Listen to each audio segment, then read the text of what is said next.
10-year-old Hunter Hurst has spina bifida. He uses a wheelchair to get around. 2, 3, get it! But when he gets in the water, he flies. How fun is it out there on the water? Really fun. You just get to have some fun and you get to do whatever you want out there. Hunter loves to water ski, and today he's learning from the pros at the Championship Lake Estates Ski Club. For the past few years, every summer, wheelchair users like Hunter leave their chairs on the shore and strap into an adaptive board. The board allows them to sit and ski. Hunter's mom couldn't be more proud to see her son glide through the water. Words can't express how I feel. It's just an amazing feeling to see him out there and just being free. Like, he's no different than anybody else, and I've tried to teach that to him. That's the lesson on this lake. Anyone can ski, wheelchair or not. You know, a lot of people have been out here before, but we have several new folks here experiencing their first time out on the water. Gina Munson organizes this water skiing clinic for CHI's Emmanuel Rehab Institute. Her work helps kids like Megan Stackhouse get stronger. It's exhilarating, very, very exhilarating. Megan is 15 and was born with a spinal injury. She's also a champion basketball and softball player. Her true passion, though, is in the water. It helps me forget that I'm in a wheelchair, and it lets me enjoy the things that normal people can do. Reporting near Utan with photographer Davy Burke, I'm Brandon Scott, WWT 6 News.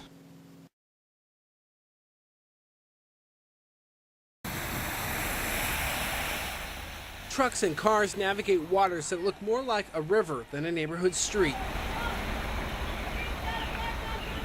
That's Kimberly Dornkamp trying to keep unnecessary traffic from driving down West Dakota and Fremont. They don't need to come down here. If they don't live in this neighborhood, don't come down here. You're just making it worse for us, trying to get all the water out, pumped out of our basements, whatever else. You're making it worse. Probably 4 inches in the last hour with that big pump. We head into Dave Floor's basement where we find the carpet saturated. The pump running full speed to clear the water after the overnight storm that happened into Saturday morning. The water came up probably 3 inches from 6:30 till 10. Floor shows WWT 6 News the water line on his baseboards. All the family can do now is clean up. I'm going to get all this carpet tore out and hauled out of here, and hopefully I can get all this water cleaned up. But any idea how much this is going to cost you? Quite a bit. A few streets over, this truck is chancing it across the water-covered road, passing a stalled-out car that couldn't make it through earlier.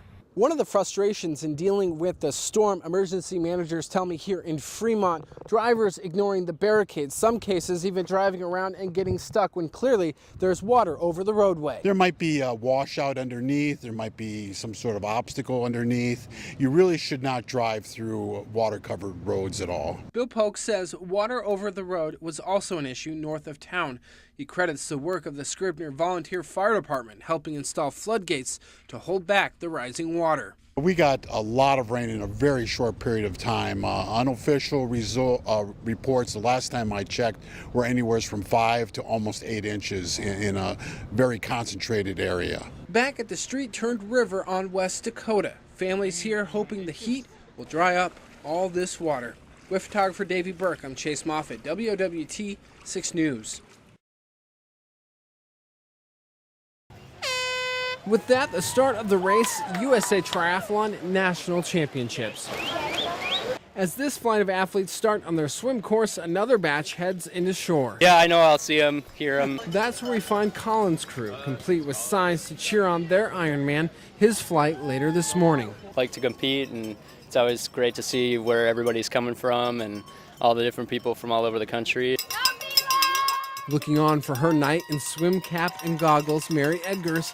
Her other half is in the water on his swim. We've been doing it about 20 years. My husband and I, we celebrated our 15th wedding anniversary yesterday. We met on a 50-mile training ride. We were both triathletes, so that's where we met. Over in transition, athletes start to head out on the bike course. Take the Florence exit south to Cumming.